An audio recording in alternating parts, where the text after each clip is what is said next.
مفتی طارق مسعود کے بیانات کے لیے طارق مسعود آفیشیل کو سبسکرائب کریں۔ طارق مسعود آفیشیل۔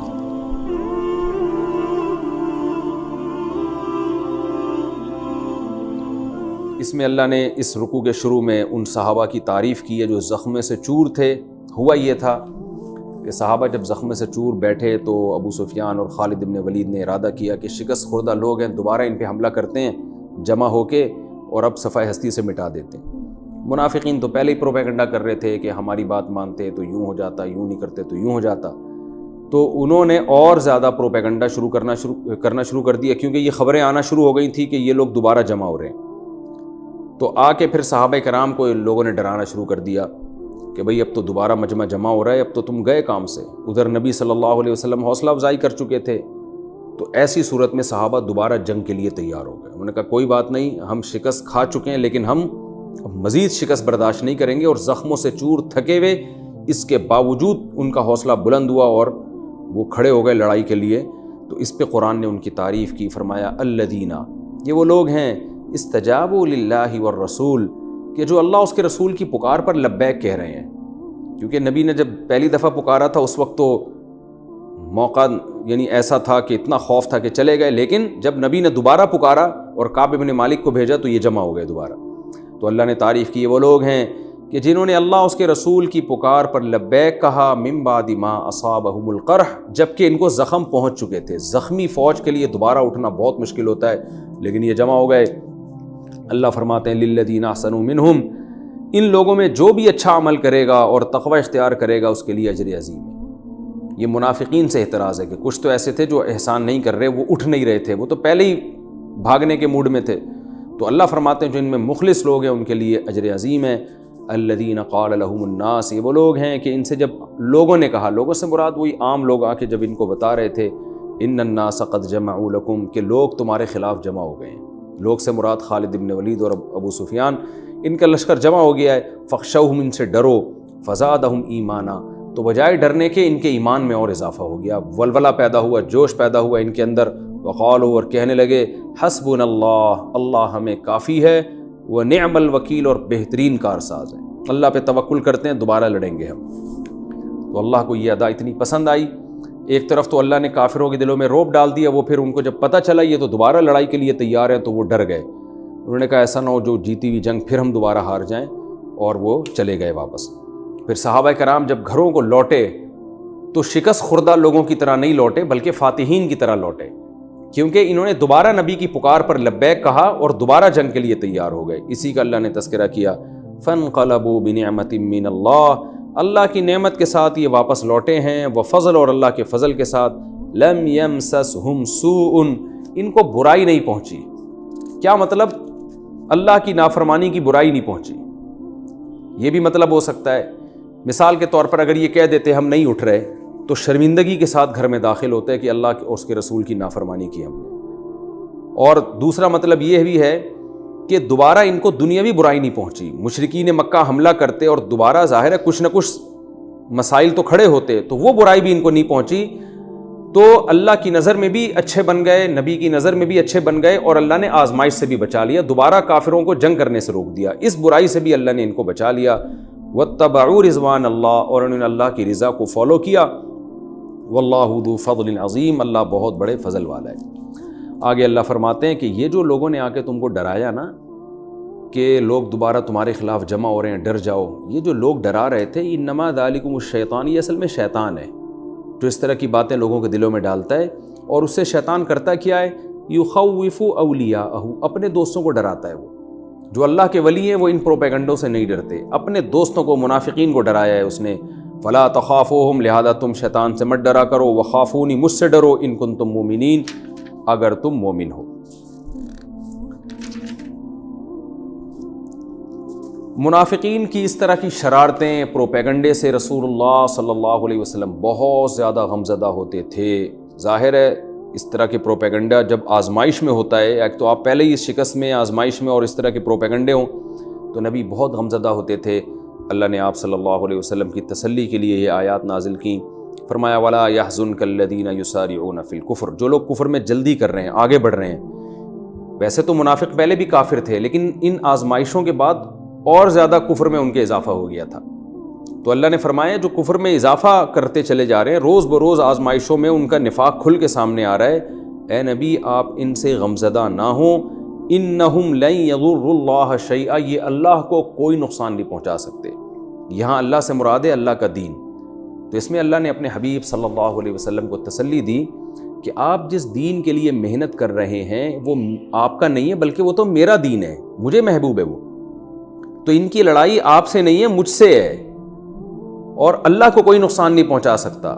لہذا اللہ چاہے گا تو اس دین کو دنیا میں غالب کرے گا، اللہ ہی نہ چاہے تو کچھ نہیں ہو سکتا۔ اور ظاہر ہے آپ آخری نبی ہیں تو اللہ نے اب دین کو غالب بہرحال کرنا ہے، اس لیے یہ تعبیر اختیار کی گئی کہ جیسے اللہ کو نقصان نہیں پہنچایا جا سکتا تو اب اللہ کے دین کو بھی نقصان نہیں پہنچایا جا سکتا۔ یہ پروپیگنڈا کرتے رہیں گے، آپ اس سے متاثر نہ ہو۔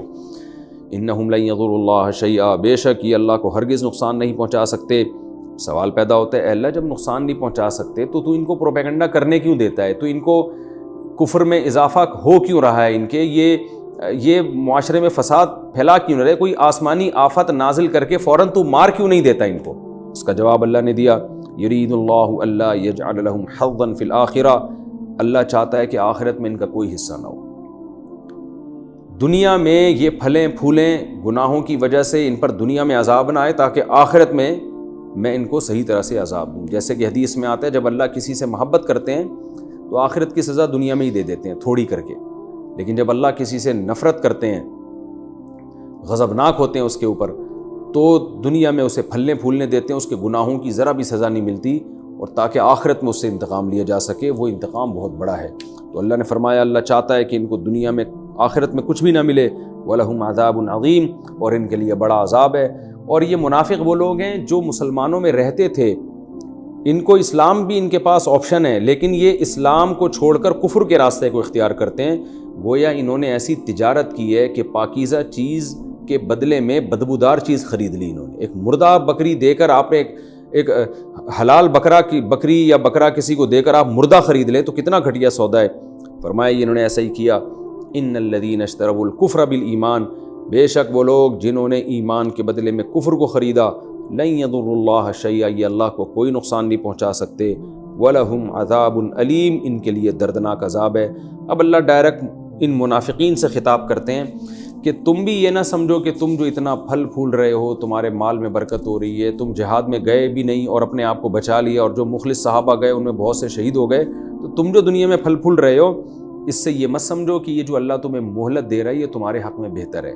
لا یحسبن الذین کفروا، جو کافر لوگ ہیں، یہاں منافق مراد ہیں، وہ یہ نہ سمجھیں کہ ہم جو ان کو مہلت دے رہے ہیں خیر لانفسہم، یہ ان کے لیے بہتر ہے، انما نملی لہم لیزدادوا اثما، ہم اس لیے مہلت دے رہے ہیں تاکہ ان کے گناہوں میں اور اضافہ ہو۔ تو یاد رکھیں اس آیت کا یہ مطلب نہیں ہے کہ اللہ جان کر مہلت اس لیے دے رہا ہے تاکہ یہ گناہ کریں، اللہ تو کبھی بھی نہیں چاہتا کہ گناہ کریں، لیکن بعض دفعہ گناہ کی سزا میں اللہ تعالیٰ مزید گناہوں کو آسان بنا دیتے ہیں کہ تم جب ہدایت پہ نہیں چاہتے، تم یہی لائف اسٹائل چاہتے ہو تو ٹھیک ہے، پھر رج کے تم مزے اڑاؤ، یہ مطلب ہے اس آیت کا، تاکہ ہم آخرت میں تمہیں پکی ڈھکی سزا دیں۔ یہ مطلب نہیں ہے کہ جو اللہ زبردستی ان پہ گناہوں کو مسلط کر دیتا ہے۔ فرمایا انما نملی لہم، ہم ان کو مہلت اس لیے دیتے ہیں لیزدادوا اثما، تاکہ ان کے گناہوں میں اور اضافہ ہو، ولہم عذاب مہین، اور قیامت میں ان کے لیے ذلت کرنے والا، ذلیل کرنے والا عذاب ہو۔ ما کان اللہ لیذر المؤمنین علی ما انتم علیہ، اب اس مضمون کو جو ختم کیا جا رہا ہے اس آیت پر کہ یہ سب آزمائشیں جو احد میں تمہارے ساتھ ہوئی ہیں، اللہ کبھی بھی یہ نہیں کر سکتا تھا کہ مومن اور منافقین کا فرق کیے بغیر ایسے ہی سب چلتے رہو۔ ما کان اللہ ایسا نہیں ہے لیذر المؤمنین کہ مومنین کو چھوڑ دے علی اس حالت پر ما انتم علیہ جس پر تم ابھی ہو، کہ پتہ ہی نہیں چل رہا ان میں صحیح کون ہے غلط کون ہے، حتی یمیز الخبیث من الطیب، یہاں تک کہ اللہ خبیث کو پاکیزہ سے جدا کر دے۔ تو اس لیے یہ احد کے معرکے میں جو کچھ ہوا، آزمائشیں آئیں کھرے کھوٹے کو ایک دوسرے سے جدا کرنے کے لیے۔ آج پتہ چل گیا کون نبی کا سچا ساتھی ہے اور کون منافق ہے اور دوغلا ہے۔ اب سوال پیدا ہوتا ہے اے اللہ تو اتنی آزمائشوں میں تو نے کیوں ڈالا؟ تو ویسے ہی نبی کو بتا دیتا کہ وہ منافق ہیں، یا صحابہ کو بتا دیتا کہ وہ منافق ہیں، یہ مخلص ہیں، ہم نبی پر وحی آتی اور نبی ہمیں بتا دیتے۔ تو اللہ نے اس کا جواب دیا وما كان الله ليطلعكم على الغیب، اللہ ایسا نہیں ہے کہ تمہیں غیب کی خبریں دے، اللہ کا انداز یہ نہیں ہے، اللہ کی عادت یہ نہیں ہے، بلکہ اللہ دنیا دار الاسباب ہے، دار الاسباب ہے، تو اسباب میں تمہیں جانا پڑے گا، ان سے رزلٹ تمہیں جو نکلے گا وہ اس پہ نتیجہ مرتب ہوگا۔ دیکھیں اللہ چاہے تو کسی کو اولاد دینی ہو تو شادی کے بغیر بھی دے سکتا ہے، اللہ چاہے تو کسی کو شفا دینی ہو علاج کے بغیر بھی دے سکتا ہے، اللہ چاہے کسی کو موت دینی ہو تو ایکسیڈنٹ یا بیماری کے بغیر بھی دے سکتا ہے، لیکن اللہ کی عادت یہ نہیں ہے۔ تو اسی طرح اللہ چاہے تو بتا سکتا ہے کہ یہ منافق یہ مومن، لیکن عادت اللہ کی ایسی نہیں ہے، اسباب پیدا کرتا ہے اللہ تعالیٰ، ان اسباب اور ان امتحانات میں رزلٹ اناؤنس ہوتا ہے، کون پاس ہو رہا ہے کون فیل ہو رہا ہے، تو یہ اللہ کی عادت ہے۔ پھر سوال پیدا ہوتا ہے کہ بھائی پھر تو جب غیب کا علم اللہ کسی کو بھی نہیں دیتا تو پھر پیغمبروں کو بھی تو اللہ بہت سی چیزیں ایسی بتا رہا ہوتا ہے جو اسباب سے ہٹ کر، پیغمبر پر تو فرشتے آتے ہیں اور وہ بتاتے ہیں کہ یہ صحیح ہے یہ غلط ہے، بغیر کسی لاجک کے بغیر کسی سبب کے اللہ کی طرف سے پیغمبروں کو کیسے خبریں مل جاتی ہیں، اس کا اللہ نے جواب دیا وَلَٰكِنَّ اللَّهَ، کہ بھئی تم یہ سمجھو گے کسی کو بھی کچھ نہیں بتاتا تو ایسا نہیں ہے، لیکن اللہ یہ ضرور کرتا ہے یجتبی من رسلہ من یشاء، اپنے پیغمبروں میں سے جس کو چاہتا ہے منتخب کر لیتا ہے، پھر اللہ اپنی مرضی سے اس کو غیب کی خبریں دیتے ہیں اور وہ پیغمبر پھر امتیوں کو وہ بتاتے ہیں، جیسے جنت کی خبر، جہنم کی خبر، برزخ قبر کے عذاب کی خبر، اور جو پیش گوئیاں آپ صلی اللہ علیہ وسلم نے کی ہیں، تو وہ ایک الگ بات ہے۔ لیکن نارملی جو اللہ کا معاملہ عام بندوں کے ساتھ ہے وہ یہی ہے کہ خود سے اللہ ان کو کچھ بھی نہیں بتاتا، اسباب سے وہ سیکھتے ہیں کہ دنیا میں صحیح کیا ہے اور غلط کیا ہے۔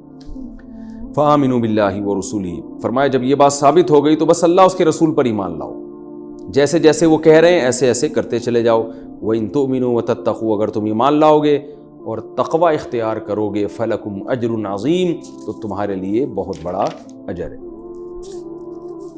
میدان جہاد میں چونکہ مالی تعاون کی بھی بہت سخت ضرورت ہوتی ہے، غزوہ احد تھی یا بدر تھی یا اس کے علاوہ جتنی لڑائیاں ہوئیں، ظاہر ہے وسائل لگتے ہیں تو صحابہ دل کھول کر خرچ کیا کرتے تھے۔ منافقین یہاں بھی کہتے کہ ہم سے پیسے مانگے جا رہے ہیں، خرچ کروایا جا رہا ہے، کبھی غریبوں پہ خرچ کرنے کا، کبھی زخمیوں پہ خرچ کرنے کا، تو بخل کرتے تھے، کنجوسی کرتے تھے اور اس پہ فخر کرتے تھے ہم نے اتنی دولت اکٹھی کر لی۔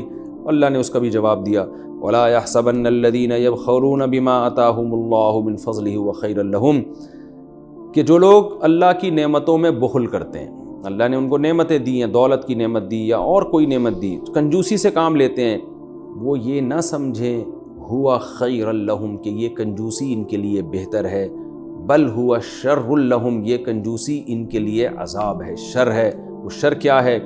سیطوقون ما بخلوا بہ یوم القیامہ، جس چیز میں وہ بخل کریں گے نا، یعنی ضرورت کے وقت بھی خرچ نہیں کریں گے، تو اسی دولت کو اللہ ان کے گلے کا سانپ بنا کے، توق بنا کے قیامت کے دن لے آئے گا اپنے سامنے، جیسے کہ قرآن میں دوسرے مقامات پر بیان کیا گیا ہے۔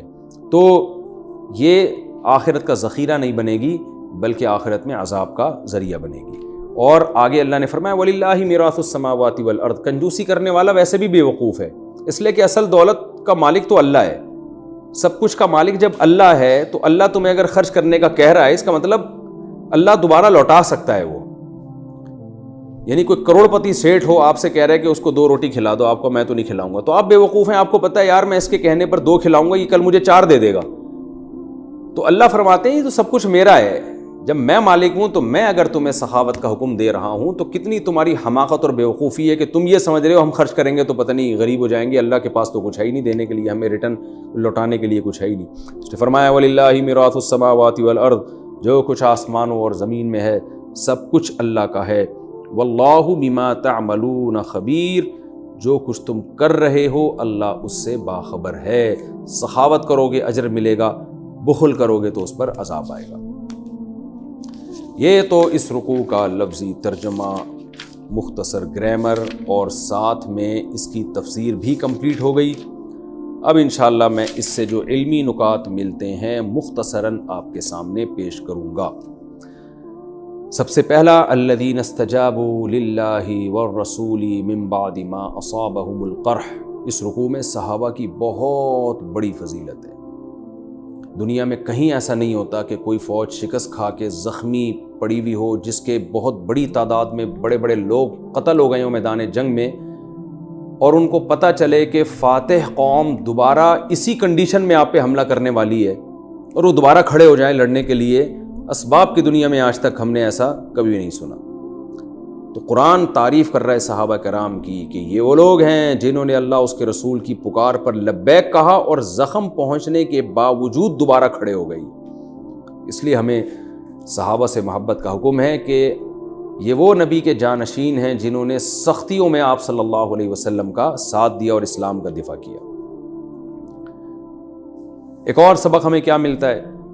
الذین قال لهم الناس ان الناس قد جمعوا لكم فاخشوهم، کہ ادھر سے لوگ جمع ہو کے ان پہ حملہ کرنے کی باتیں کر رہے ہیں، تو کچھ لوگوں نے کیا کیا، آ کے ان کو اور ڈرانا شروع کر دیا۔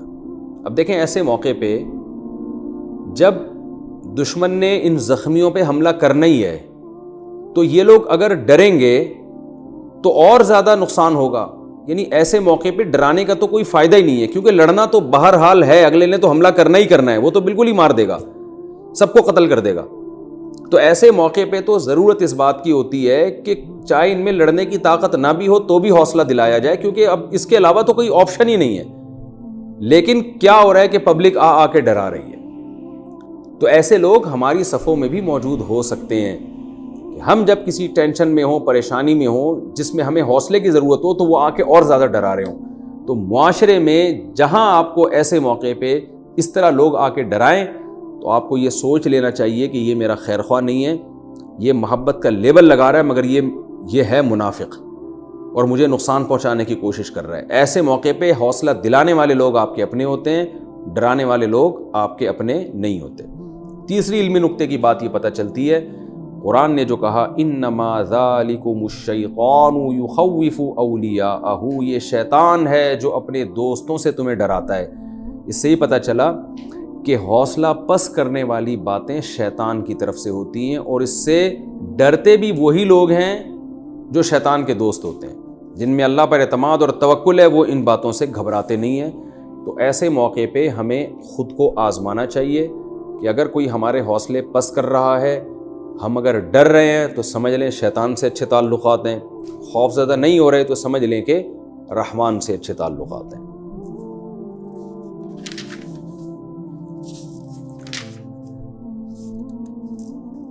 ہمیں یہ بھی پتہ چلتا ہے اس رکوع میں وَلَا يَحْزُنْكَ الَّذِينَ يُسَارِعُونَ فِي الْكُفْرِ إِنَّهُمْ لَن يَضُرُّوا اللَّهَ شَيْئًا، اللہ نے اپنے حبیب کو تسلی دی کہ ان منافقین سے آپ غمزدہ نہ ہوں۔ تو دیکھیں یہ نبی کو تسلی ہے، نبی کے واسطے سے ہمیں بھی تسلی ہے۔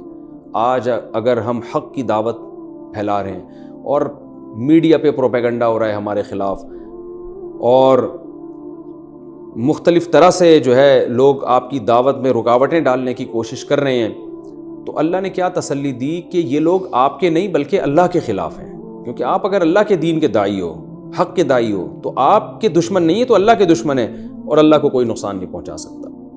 تو اس لیے اہل حق کو حق کی دعوت میں لگے رہنا چاہیے، اور مخالفین کے اعتراضات اور ان کے پروپیگنڈے سے زیادہ ٹینشن نہیں لینی چاہیے۔ کچھ ٹینشن تو نیچرل ہوتی ہے، وہ تو انسان کے اختیار میں نہیں ہے، لیکن سوچ کے ٹینشن نہیں لینی چاہیے، تسلی رکھنی چاہیے کہ اللہ سے دنیا میں کوئی بھی نہیں لڑ سکتا، بالآخر اللہ حق کو غالب کرے گا۔ ایک علمی نقطے کی بات یہ بھی پتہ چلتی ہے کہ کافروں کے مالی حالات، ان کی عیاشی اور ان کی عیش و عشرت، اور ان کو سزا نہیں مل رہی، اور دوسری طرف اہل حق مغلوب بھی ہیں، ٹینشنوں میں بھی ہیں، پریشانیوں میں بھی ہیں۔ اس سے بھی ہمیں پریشان ہونے کی ضرورت نہیں ہے۔ اللہ نے بتا دیا یرید اللہ الا یجعل لہم حظا فی الآخرہ، اللہ چاہتا ہے آخرت میں کوئی حصہ نہ ہو۔ توبہ کا دروازہ ہر ایک کے لیے کھلا ہوا ہے، لیکن اگر یہ توبہ نہیں کرنا چاہتے تو گناہوں میں اللہ ان کو مہلت دیتا ہے۔ تو اس لیے اصل خوشی آخرت کی خوشی ہے۔ اگر کوئی دنیا میں نافرمان ہے اور خوشحال ہے تو آپ اس سے دھوکے میں نہ آئیں۔ اصل خوشحال وہ ہے جو اللہ کی نافرمانی سے بچا ہوا ہے۔ ہمیں اس آیت سے پتہ چلتا ہے کہ وَلَا يَحْسَبَنَّ الَّذِينَ كَفَرُوا أَنَّمَا نُمْلِي لَهُمْ خَيْرٌ لِأَنفُسِهِمْ، اس آیت سے ہمیں یہ بات پتہ چلتی ہے۔ مَا كَانَ اللَّهُ لِيَذَرَ الْمُؤْمِنِينَ عَلَى مَا أَنْتُمْ عَلَيْهِ، اس سے بھی پتہ چلتا ہے کہ اللہ کی عادت ہے ہمیشہ اللہ آزمائشوں کے ذریعے کھرے اور کھوٹے میں فرق کرتا رہے گا، اور آزمائشوں میں ہی پتہ چلتا ہے۔ اس لیے کہتے ہیں جب بھی کسی سے معاملہ کرو تو پہلے دیکھو کہ آزمائش میں آپ کے ساتھ کیسا تھا، کہتے ہیں نا جب تک کسی کے ساتھ سفر نہ ہو آپ اس کے بارے میں فیصلہ نہ کرو کہ اچھا ہے کہ برا ہے، کیونکہ جب سفر میں آزمائشیں آتی ہیں، بعض دفعہ ساتھیوں کو دوسرے کی خاطر اپنے آرام کی قربانی دینی پڑتی ہے، بعض دفعہ دوسرے کے لیے اپنا مال خرچ کرنا پڑتا ہے، تو سفر میں انسان ٹینشن میں ہوتا ہے، ہر آدمی چاہتا ہے میں زیادہ سہولت میں ہوں۔ ایسے موقع پہ جو دوسروں کو اگنور کر کے اپنی سہولت کی فکر میں لگا رہے، کتنا ہی اچھا ہو اس کا مطلب وہ اچھا ہے نہیں، اوپر سے اچھا ہے وہ۔ اس لیے علماء کہتے ہیں کہ جب تک کسی کے ساتھ سفر نہ ہو آپ اس کے بارے میں فیصلہ نہ کریں کہ اچھا ہے کہ برا ہے۔ اسی طرح جب تک کسی کے ساتھ لین دین کا معاملہ نہ ہو، مالی لین دین ہے، آزمائش کے بغیر تو اللہ کہتا ہے میں بھی قبول نہیں کرتا، حالانکہ اللہ تو عالم الغیب ہے، تو ہم کیسے کسی کو آزمائش کے بغیر فیصلہ کر دیں کہ اچھا ہے کہ برا ہے۔ ویسے بدگمان ہونے کی شریعت میں اجازت نہیں ہے، لیکن جب معاملات کریں پھر اس میں اچھا یا برا ہونے سے پہلے پرکھیں کہ یہ ہے حقیقت میں ہے بھی یا نہیں ہے، اور پرکھنے کا طریقہ کیا ہے کہ جب تک اسے آزمایا نہ ہو آپ اس کے بارے میں فیصلہ نہیں کریں۔ ایک بہت اہم علمی نقطے کی بات اس رکوع میں پتہ چلتی ہے، وَمَا كَانَ اللَّهُ لِيُطْلِعَكُمْ عَلَى الْغَيْبِ، کیسی بہترین بات ہے۔ دیکھیں اللہ فرماتے ہیں کہ میں منافقین اور مومنین کے بارے میں نبی کو وحی کے ذریعے بھی بتا سکتا تھا، لیکن میں نے نہیں بتایا۔ کیوں؟ اللہ کی عادت نہیں ہے تمہیں غیب بتائے، دنیا دار الاسباب ہے۔ تو آپ سوچو جب نبی کے دور میں اللہ نے نہیں بتایا تو آج اللہ کیسے بتائے گا لوگوں کو؟ آج مسلمان یہ چاہتے ہی نہیں ہے کہ اسباب اختیار کر کے نتائج پر پہنچے، وہ کہتے ہیں بیٹھے بیٹھے اللہ سارے کام بس وظیفوں سے بنا دے اور خالی دعاؤں سے بنا دے۔ ایسا نہیں ہوگا، دعائیں بھی مانگنی پڑیں گی اور کامیابی کے اسباب بھی اختیار کرنے پڑیں گے۔ آپ کسی پر ایسا اندھا اعتماد نہیں کر سکتے کہ اسے اپنے راز دے دے جب تک آپ نے اسے آزمایا نہ ہو۔ تو اللہ کی عادت نہیں ہے لوگوں کو بتائے، وہ اللہ نے دنیا کو دار الاسباب بنایا ہے، تو اس دنیا میں رہنے کے لیے کامیابی کے لیے آپ کو کامیابی کے اسباب اختیار کرنے پڑیں گے۔ اور ہمیں اس میں بخل کی برائی پتہ چلتی ہے۔ آج بھی اسلام کو ضرورت ہے کہ اسلام کے لیے مال خرچ کیا جائے۔ ابھی فلسطین میں دیکھیں کتنے مظلوم تھے جن کو پیسوں کی ضرورت تھی، بہت سے لوگوں نے بڑھ چڑھ کر مال بھجوایا۔ تو ایسے دنیا میں حالات آتے رہتے ہیں۔ تو ان میں دو طرح کے لوگ ہیں، ایک اللہ کی راہ میں مال خرچ کرنے والے اور ایک اپنی دولت پہ سانپ بن کے بیٹھنے والے۔